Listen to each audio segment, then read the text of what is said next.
Hello students, welcome to Digital Ventures. जितने लोग channel पे नए हैं फटाफट चैनल को सब्सक्राइब कर दें और बेल आइकन को जरूर दबा दें ताकि आने वाली सभी क्लासेस का नोटिफिकेशन आपको मिल सके। इस वीडियो को सब लोग लाइक कर दें और शेयर कर दें ताकि और भी लोग हमारे साथ इस मुहिम में जुड़ सकें।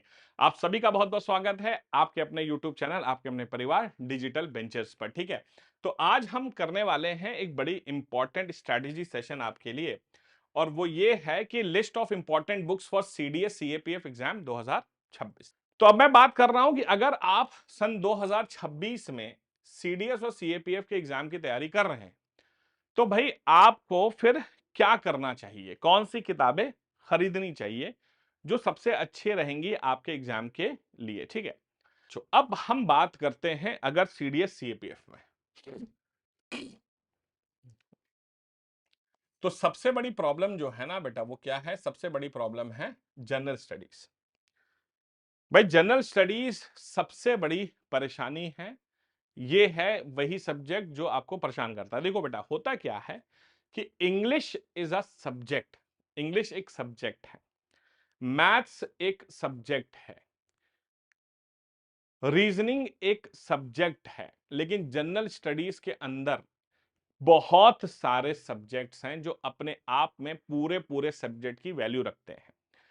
अब जनरल स्टडीज में होता क्या है मैं आपको समझाता हूं। देखो बेटा, जनरल स्टडीज का नाम के मतलब क्या है कि जनरल स्टडीज में सबसे पहले है पॉलिटी, दूसरे नंबर पर है बच्चों आपका हिस्ट्री। ठीक है, और हिस्ट्री के साथ साथ आप मिला लीजिए आर्ट एंड कल्चर। तीसरे नंबर पे आता है आपका geography plus environment and ecology. लोग इसे गिनते ही नहीं है। एनवायरमेंट एंड इकोलॉजी बहुत इंपॉर्टेंट है भैया अपने आप में। चौथे नंबर पे आता है इकोनॉमिक्स।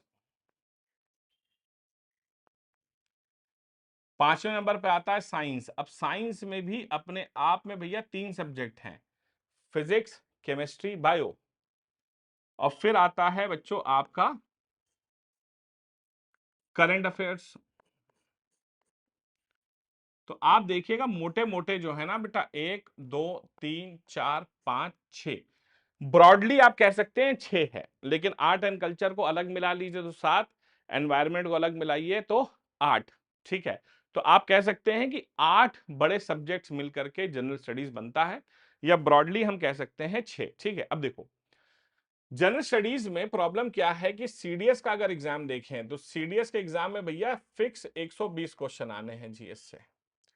तो सीडीएस में फिक्स 120 क्वेश्चन आने हैं, और सीएपीएफ में आप जानते हैं 125 क्वेश्चन आते हैं। इसमें 100 से 105 क्वेश्चन, 100 से 105 क्वेश्चन जो हैं वो जीएस के होते हैं। बाकी 20 से 25 क्वेश्चन जो है रीजनिंग और मैथ्स के भी होते हैं। ठीक है, तो 100 से 105 क्वेश्चन जीएस के होते हैं। अब प्रॉब्लम क्या है यहां पर समझिएगा कि सीडीएस में क्या है कि भाई आपका एक क्वेश्चन 0.8 मार्क्स का है, लेकिन सीएपीएफ में एक क्वेश्चन जो है वो भाई साहब 2 नंबर का होता है। अब हमारी स्ट्रैटेजी क्या होनी चाहिए जीएस में? भाई जीएस की स्ट्रैटेजी क्या है? जीएस की हमारी स्ट्रैटेजी क्या है कि भैया जीएस की सिंपल स्ट्रैटेजी बहुत ही आसान बताऊं तो जीएस की सिंपल स्ट्रैटेजी है कि भैया 40% नंबर लेके आना है। 40% नंबर लेके आना है, चाहे कहीं से भी लाओ। मतलब अगर सीडीएस में 120 क्वेश्चन आते हैं तो 48 का मतलब है कि भाई कम से कम हमें 48-50 क्वेश्चन सही करने होंगे। और यहां पर 100 से 105 क्वेश्चन आ रहे हैं तो यहां पर भी आपको 40-42 क्वेश्चन सही करने होंगे। ठीक है, तो ये प्रॉब्लम है। और जीएस में लाएं कैसे नंबर? ठीक है, तो जीएस में एक बहुत अच्छी स्ट्रैटेजी होती है जो मैं आपको आज बताऊंगा, और उस स्ट्रैटेजी का नाम है चूज एनी 4। देखो बेटा, चूज एनी 4, इनमें से कोई भी 4 चुनो और उनको कस के फोड़ दो बेटा। चूज एनी 4, कोई भी 4 चुन लो जो तुम्हें अच्छा लगता है। तो चूज एनी फोर का कंसेप्ट लेके चलना चाहिए जीएस में, सबसे अच्छा कंसेप्ट यही है।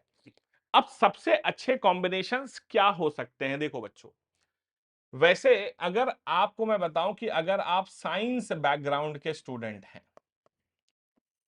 मतलब आप बीएससी किए हुए हैं, आपने बीटेक किया हुआ है, जो ज्यादातर बच्चों ने किया होता है, तो ऐसी कंडीशन में साइंस वाले बच्चों के लिए सबसे अच्छा कंसेप्ट यह है कि आप पॉलिटी उठा लीजिए, आप ज्योग्राफी उठा लीजिए, आप साइंस उठा लीजिए और आप करंट अफेयर्स उठा लीजिए। पॉलिटी, ज्योग्राफी, साइंस और करंट अफेयर्स, ये बड़े पोर्शन मैंने उठा दिए आपके लिए, समझ रहे हैं? हाँ जी। तो अगर फैक्ट बताऊं तो इन चारों अगर आप देखेंगे तो साइंस के 30 क्वेश्चन ऑलमोस्ट, साइंस के 30 क्वेश्चन, यहां पर पॉलिटी और ज्योग्राफी मिलाकर आराम से आपको 30 क्वेश्चन मिलेंगे, 60, और करंट अफेयर के 20, तो यहां पर आपको इजीली 80 क्वेश्चन तो मिलने ही हैं, आराम से आपको 80 क्वेश्चन मिलने हैं यार। कोई जरूरत नहीं है कि आपको 120 क्वेश्चन करने हैं, कोई जरूरत नहीं है कि आपको भाई साहब जो हैं इतने करने हैं, आपको 80 क्वेश्चन मिल गए। अब 80 क्वेश्चन में आपको कितने सही करने हैं भाई? सीडीएस में आपको 48 क्वेश्चन सही करना है और सीएपीएफ में आपको 40-42 क्वेश्चन सही करना है, आराम से कर सकते हो। मतलब कि अगर यहां पर एक्यूरेसी 60% की भी है तो भी काम चल जाएगा। सच बताऊं, अगर आपकी एक्यूरेसी 60% की भी है तो भी आपका काम हो जाएगा इन 4 सब्जेक्ट में।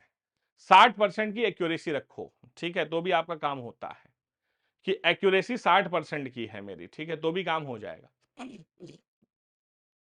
अगर तुम ह्यूमैनिटीज वाले बच्चे हो, ह्यूमैनिटीज का मतलब क्या है कि अगर आपने बच्चों बीए कर रखा है तो ऐसी कंडीशन में आपको थोड़ी परेशानी होगी, क्योंकि देखो पॉलिटी आपको आराम से हो जाएगी, कोई समस्या नहीं है। आप ज्योग्राफी कर लीजिए, आप साइंस में हिस्ट्री कर लीजिए और साथ में आप करंट अफेयर्स कर लीजिए। Polity, geography, history, current affairs, अगर इन चारों सब्जेक्ट को आप मिलाते हैं तो इन चारों सब्जेक्ट से मैं आपको बताऊं तो 30 क्वेश्चन यहां से, 20 यहां से, 20 यहां से, ठीक है, तो करीब करीब 70 क्वेश्चन आपको यहां मिलेंगे, 70 क्वेश्चन मिल जाएंगे।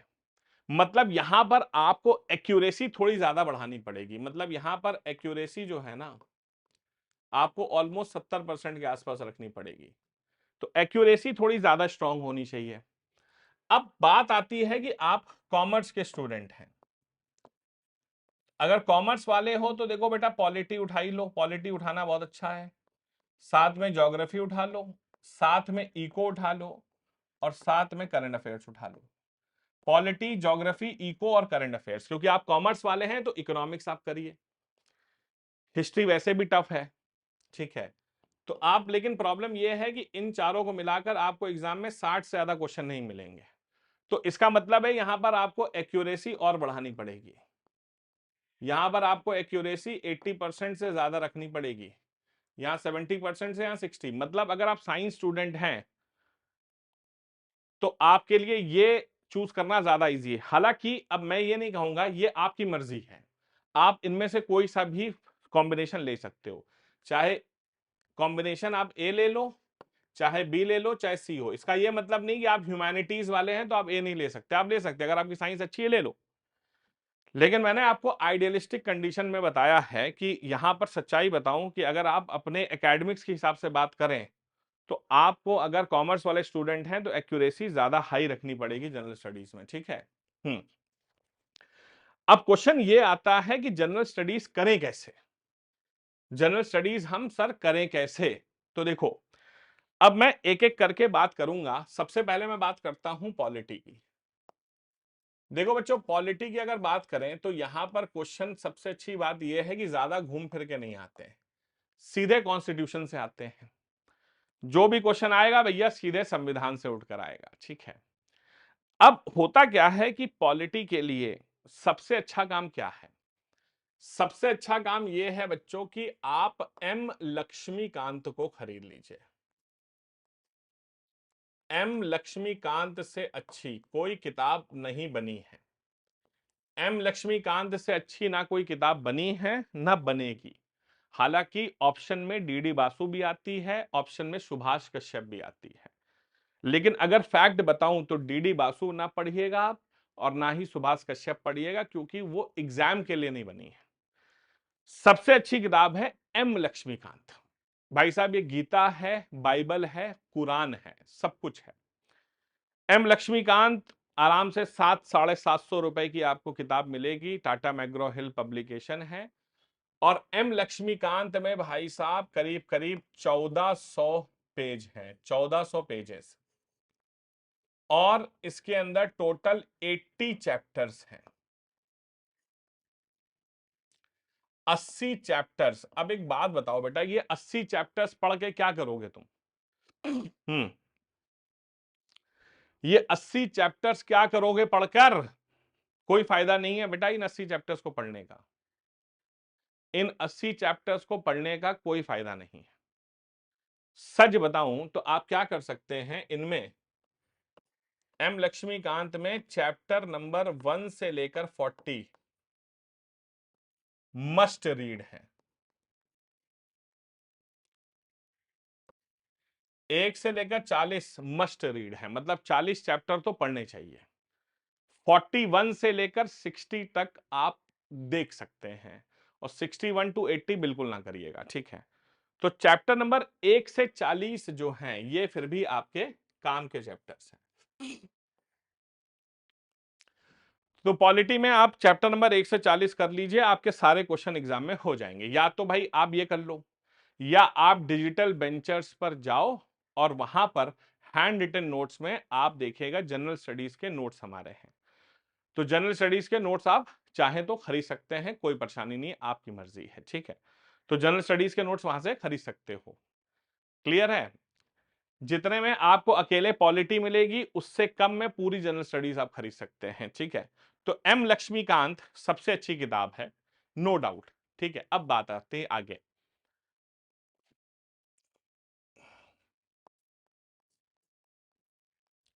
ये देखो यार, हिस्ट्री जो है ना वो हमेशा से समस्या है। History is always a great problem, history is a mystery.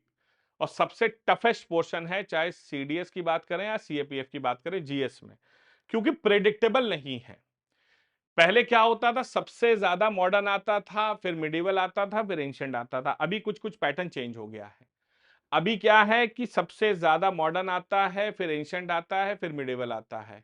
लेकिन अब एंशिएंट में भी बाइफर्केशन है, साउथ इंडियन एम्पायर्स को ज्यादा पूछ रहे हैं एग्जाम में, ठीक है।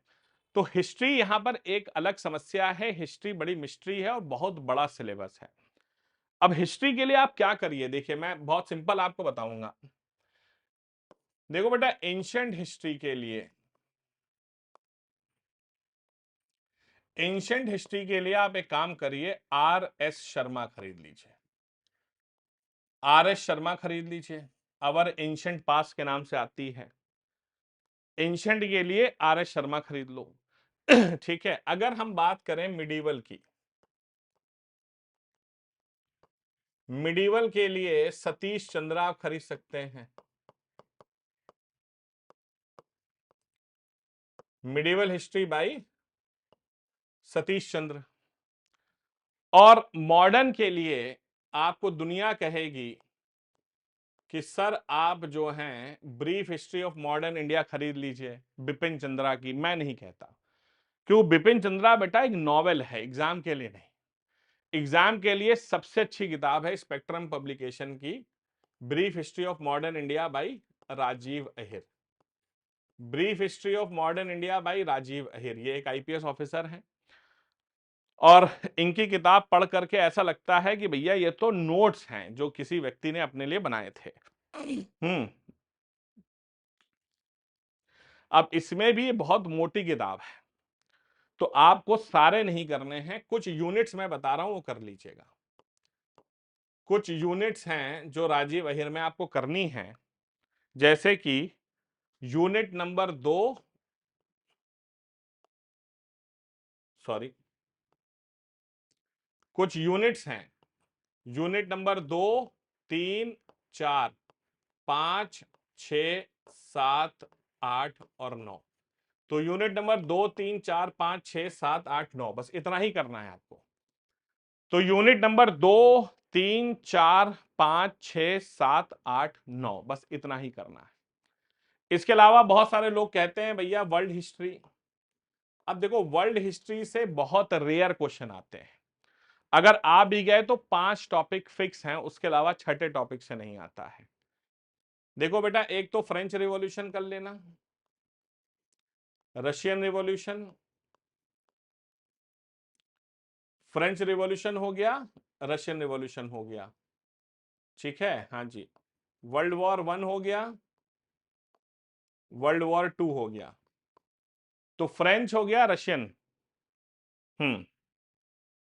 सॉरी, बस हाँ यही दो कर लीजिएगा, French revolution, Russian revolution, world war 1, world war 2। और इसके लिए आप कुछ ना करिएगा, एनसीईआरटी उठा लीजिएगा, वहां से मिल जाएगा आपको, ठीक है। हाँ जी, सबसे ज्यादा क्वेश्चन यहीं से आते हैं। इंडस्ट्रियल रिवॉल्यूशन से कभी कभार क्वेश्चन आ गया, बात अलग है। चलिए एक और टॉपिक उठा लीजिए, इंडस्ट्रियल रिवॉल्यूशन, ठीक है। 5 टॉपिक उठा लीजिए और ये पांचों टॉपिक आप एनसीईआरटी से ढूंढ के कर लीजिएगा, ठीक है। इसके अलावा और हिस्ट्री में कुछ करने की आवश्यकता नहीं है, ठीक है। हिस्ट्री लेकिन मैंने आपको बताया कि प्रॉब्लमैटिक तो है, ठीक है। नेक्स्ट आता है भूगोल, सॉरी हिस्ट्री हो गई, सॉरी हिस्ट्री में एक पोर्शन और है। हिस्ट्री में एक पोर्शन और है और वो बड़ा इंपॉर्टेंट है, जिसका नाम है आपका आर्ट एंड कल्चर। ये भी भैया अपने आप में बड़ा इंपॉर्टेंट पोर्शन है। आर्ट एंड कल्चर क्वेश्चन आ रहे हैं एग्जाम में, अच्छे खासे क्वेश्चन आ जाते हैं। और इसके लिए सबसे अच्छी किताब सिर्फ एक ही बनी है, उस किताब का नाम है नितिन सिंघानिया। भैया नितिन सिंघानिया से अच्छी कोई किताब आज तक नहीं बनी है आर्ट एंड कल्चर के लिए। अब आर्ट एंड कल्चर में आपको क्या करना है, आपको चैप्टर नंबर 1, चैप्टर जो है यहां पर चैप्टर नंबर 1, 2, चैप्टर नंबर 1, 2, 4, 6, 10, 1, 2, 4, 6, 10, 11, 12, 13, 14, 22 और 23, इतने चैप्टर कर लेना। चैप्टर नंबर 1, 2, 4, 6, 10, 11, 12, 13, 14, 22, 23, ये आपके काम के चैप्टर हैं, ठीक है बच्चों। हाँ जी, तो आर्ट एंड कल्चर के लिए नितिन सिंघानिया बड़ी अच्छी किताब है, इसको खरीद लो और ये चैप्टर पढ़ लेना, ठीक है। नेक्स्ट नेक्स्ट आता है ज्योग्राफी। बेटा ज्योग्राफी क्या है ना, ये स्कोरिंग है। सच बताऊं तो मैं ज्योग्राफी जो है ये बड़ी स्कोरिंग है। Geography is very scoring. सबसे इजी क्वेश्चन एक्चुअल में सच बताऊं तो भूगोल से ही पूछे जाते हैं। और ज्योग्राफी की अगर मैं बात करूं, ठीक है, तो ज्योग्राफी में आपको क्या करना है, देखिए ज्योग्राफी में सबसे पहले आपको क्लास 11th और 12th की एनसीईआरटी लेनी है, बस पतली सी। क्लास 11th और 12th की एनसीईआरटी पढ़नी है, इसके अलावा कुछ नहीं करना है, ठीक है। हाँ जी, क्लास 11 12 की एनसीईआरटी पढ़ लो, बेस्ट है, कुछ नहीं करना है, ठीक है। हाँ जी, और इसके साथ साथ जीसी लियोंग ले लेना। तो 11 12 की एनसीईआरटी और जीसी लियोंग। जीसी लियोंग काफी अच्छी किताब है, लेकिन जीसी लियोंग में टोटल 25 चैप्टर हैं। देखिए टोटल 25 चैप्टर्स हैं जीसी लियोंग में, आपको सारे नहीं पढ़ने हैं। बस आप एक काम करिएगा, चैप्टर नंबर 1 से लेकर 14 तक पढ़ लीजिएगा। चैप्टर नंबर 1 से 14 तक आप पढ़ सकते हैं जीसी लियोंग में, आराम से आपका काम हो जाएगा, ठीक है। ठीक है, तो जीसी लियोंग में आप क्या करेंगे, चैप्टर नंबर 1 से लेकर चैप्टर नंबर 14 तक पढ़ लीजिए, ठीक है, बहुत बढ़िया है। या तो और उसके साथ साथ क्लास 11 12 की एनसीईआरटी, ठीक है। इसके अलावा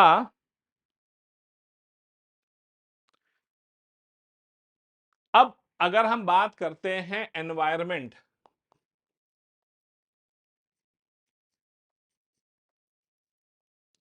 एंड इकोलॉजी। एनवायरमेंट इकोलॉजी की बात करें तो यहां पर आप ले सकते हैं Savinder Singh. Environment and ecology by Savinder Singh आप ले लीजिए, या आप माजिद हुसैन भी ले सकते हैं। सविंदर सिंह वैसे पढ़ सकते हैं। इसमें कुछ चैप्टर हैं, जैसे कि चैप्टर नंबर 4, 5। आपको कौन कौन से चैप्टर पढ़ने हैं? Chapter number 4, chapter number 5, 6, 7, 8, 12, 13। 6, 7, 8, 12, 13, 15, 17, 21, 24 और 26। बस इतने चैप्टर्स आप इससे पढ़ सकते हैं। ठीक है।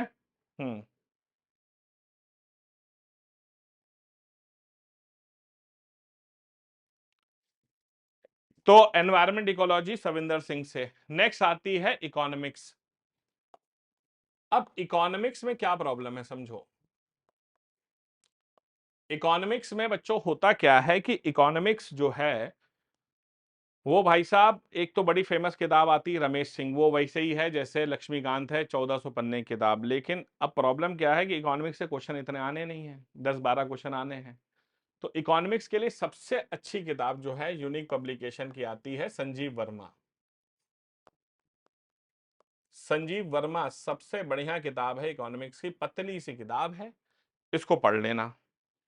और इसमें कुछ फेमस चैप्टर्स हैं, जैसे कि आपको कौन कौन से चैप्टर करने हैं।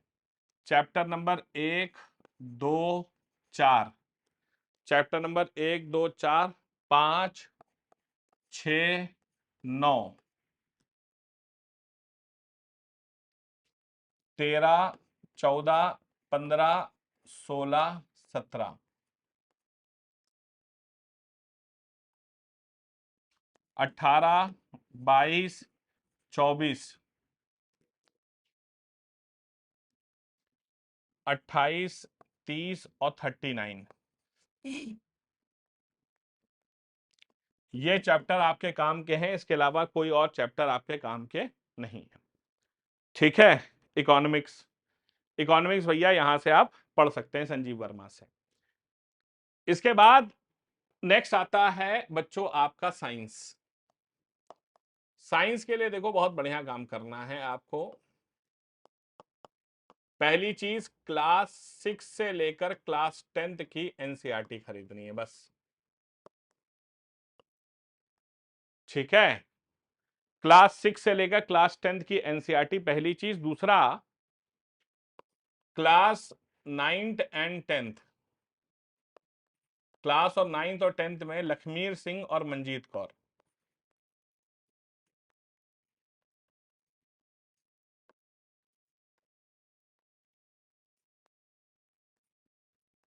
लखमीर सिंह और मंजीत कौर। क्लास 9, 10 एस चांद की आती है ये, और क्लास 6 to 10 एनसीईआरटी बस। साइंस में इससे ज्यादा कुछ और करने की आवश्यकता नहीं है। कोई फैंसी किताबें आपको खरीदने की आवश्यकता नहीं है इसके अलावा। ठीक है, हाँ जी। और इसके अलावा अगर बात करते हैं करंट अफेयर्स के लिए, देखो बेटा करंट अफेयर्स के मैं दो ऑप्शन बताता हूं सबसे अच्छा। कि भैया पहला तो ये है द हिंदू पढ़ो डेली। दूसरा ये है कि भैया पीआईबी को फॉलो करो। ठीक है। इंडियन एक्सप्रेस को फॉलो करो। अगर ये करने लग गए तो डेली के 2-3 घंटे तो इसी में चले गए। उससे अच्छा मैं कहूंगा कि आप कुछ ना करें, डिजिटल वेंचर्स पर आ जाएं। डिजिटल वेंचर्स पर आप आएं और करंट अफेयर्स के सेक्शन में जाएं। यहां पर आपको डेली, वीकली और मंथली करंट अफेयर्स मिलता है, और शानदार मिलता है। डेली, वीकली और मंथली करंट अफेयर्स मिलता है। अच्छा, हमारे यहाँ क्या होता है कि हम सिर्फ और सिर्फ ऐसा नहीं कि पीडीएफ में आपको देते हैं, हमारे यहाँ आप इसे टेस्ट के फॉर्मेट में अटेम्प्ट भी कर सकते हैं। ठीक है। तो ये भैया हमारा करंट अफेयर्स हो गया। तो डिजिटल वेंचर से करंट अफेयर्स को आप कर सकते हैं आराम से बिना किसी समस्या के। तो ये हो गया जनरल स्टडीज जो अपने आप में प्रॉब्लम है, ठीक है। 40% नंबर यहां से लिया आओ तो भैया आपका काम तो हो जाएगा, ठीक है। हाँ जी। अब नेक्स्ट आता है आपका इंग्लिश। इंग्लिश देखो बेटा क्या है कि इंग्लिश जो है वो अपने आप में बहुत अच्छा है, इंग्लिश बहुत स्कोरिंग है और इंग्लिश में 75% प्लस नंबर लाना कोई बहुत बड़ी रॉकेट साइंस नहीं है। मतलब अगर जीएस में आप 40 नंबर ले आए और अंग्रेजी में 75 नंबर ले आए तो 110 के ऊपर है, आपका ओटीए गारंटी क्लियर है, कोई ताकत नहीं रोक सकती, ठीक है। अंग्रेजी की अगर बात करें, सीएपीएफ में तो आती नहीं है, सीएपीएफ में पेपर 2 में आता है, वो डिस्क्रिप्टिव है। अब अंग्रेजी की बात करें तो अंग्रेजी 3 चीजों से मिलकर बनी है। देखो एक तो है भैया ग्रामर, एक है वोकैब और एक है रीडिंग कॉम्प्रीहेंशन। ग्रामर है, वोकैब है, रीडिंग कॉम्प्रीहेंशन है। देखो बेटा बचपन से ग्रामर के कंसेप्ट तो आपको आते हैं, लेकिन उसके बाद भी आपको सही और करने हैं। तो ग्रामर के लिए या तो आप एसपी बख्शी ले लीजिए, एसपी बख्शी, या भैया वही पुरानी रेन एंड मार्टिन, ये ग्रामर के रूल्स के लिए सबसे अच्छी किताबें हैं, एसपी बख्शी या रेन एंड मार्टिन, ठीक है। वोकैब के लिए अब देखो वोकैब एक ऐसी चीज तो है नहीं कि भैया आप कहीं से पकड़ लें, लेकिन अगर आप किताब ही कहते हैं तो एक किताब आती है word power made easy, word power made easy. तो वर्ड पावर मेड इजी ये किताब आती है नॉर्मैन, हाँ जी, नॉर्मैन लुइस की किताब आती है word power made easy. Reading comprehension के लिए सबसे अच्छा काम क्या है भैया, न्यूज़पेपर पढ़ो, ये एडिटोरियल वगैरह करो, यहां से आपका काम हो जाता है।